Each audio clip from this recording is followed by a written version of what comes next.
Alors Monsieur Acholi, bonjour. Bonjour.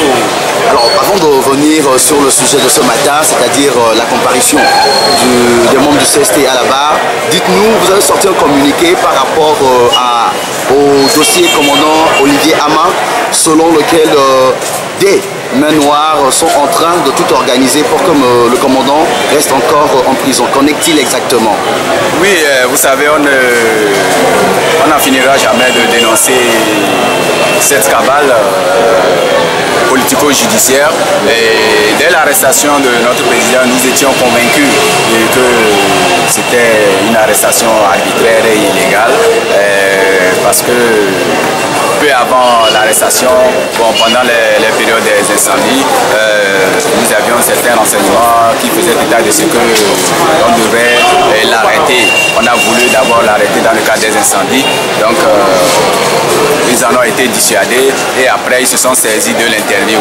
Mais l'interview en elle-même n'est pas une infraction, comme vous le savez, parce que demander à l'armée d'intervenir dans le débat politique pour, n'est-ce pas, mettre fin à la crise que traversait notre pays, je crois que je ne sais pas en quoi cela pourrait être une infraction. Comme vous le savez, l'armée a toujours eu à intervenir dans le débat politique. En 67, avec le feu président Yadema, l'armée a eu à intervenir sur le plan politique avec le président Gnitski. Et en 2005 également, l'armée a eu à intervenir dans le débat politique. Et cela n'a gêné personne. Et vous le voyez tout le temps, chaque année, l'armée fait un rapport dans lequel elle apporte son soutien indéfectible au chef de l'État. Et cela n'a jamais été une infraction. Mais nous ne comprenons pas pourquoi un défenseur des droits de l'homme qui voit le danger arriver et qui demande à l'armée de récidiver en demandant au chef de l'État d'ouvrir un dialogue avec son opposition, nous ne savons pas pourquoi cela peut être une infraction subitement comme cela. Donc, comme nous l'avons toujours dit, nous savons qu'il y a vraiment un complot contre notre président et les informations qui nous parviennent font état de ce que vraiment ils ne veulent pas le libérer. Alors dites-nous, qui sont en train de manipuler, enfin qui sont en train de préparer ce coup contre le commandant? Ouais, vous devez comprendre que ceux qui n'ont pas intérêt à ce qu'on parle des actes de torture dans le pays, ceux qui n'ont pas intérêt à ce qu'on dénonce les tortures dans le pays, vous les connaissez. Vous suivez mon regard et puis vous allez les connaître. Je vais parler des tortionnaires et leurs complices. Ce sont eux qui sont derrière ce complot. Et c'est une manière de... Ils ont l'intention de décapiter l'association. Ils ne veulent plus qu'on en parle, qu'on parle ils ne veulent plus qu'on dénonce les tortures, puisque la torture fait partie de la méthode de gouvernance du pouvoir.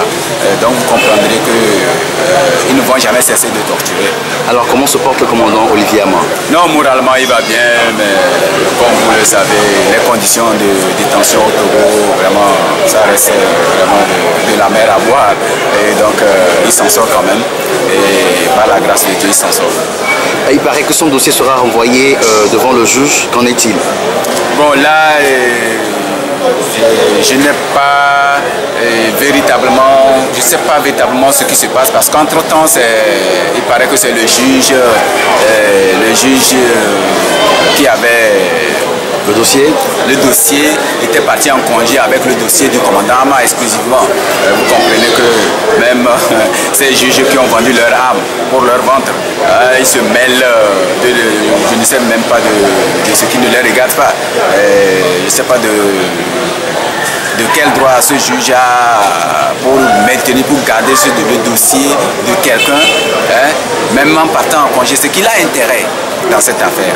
Donc c'est pour cette raison que personnellement, moi je n'accorde aucune confiance à cette justice qui a eu à me persécuter déjà en 2011 et aujourd'hui la Cour de justice de CEDEAO me donne raison. Donc cette justice, moi je n'accorde aucune confiance à ces acteurs de la justice togolaise. Alors ce matin vous êtes là pour le dossier du CST. Qu'est-ce qui s'est passé ce matin? Oui, effectivement, j'ai reçu une citation à comparaître ce matin de la part d'un certain Bassaï, C'est pour cette raison que nous sommes arrivés, mais malheureusement il semble que tous les dossiers ont été renvoyés en bloc en février. Donc là nous allons répondre, février c'est d'ici 2 mois, mais mes pensées vont à l'endroit de la famille de M. Yakanou, de la veuve, des orphelins, et mes pensées vont à l'endroit de ceux qui sont présentement en détention, surtout en cette période de chaleur, puisque je sais ce que c'est. Mes pensées vont à l'endroit de ces femmes qui ont perdu toutes leurs marchandises. Quand je pense à tous ces gens-là, je me dis que vraiment c'est déplorable et je leur demande un peu de patience, du courage et que Dieu est à l'œuvre. D'ici peu, les vérités triompheront et ceux qui méritent la prison vont aller dans cette prison. Ils feront cette prison. C'est-à-dire qu'ils feront cette prison malgré tout ce qu'ils sont en train de faire pour retarder. Ils finiront par la prison. Il n'y a rien à faire. Merci beaucoup. Non, c'est moi qui vous remercie.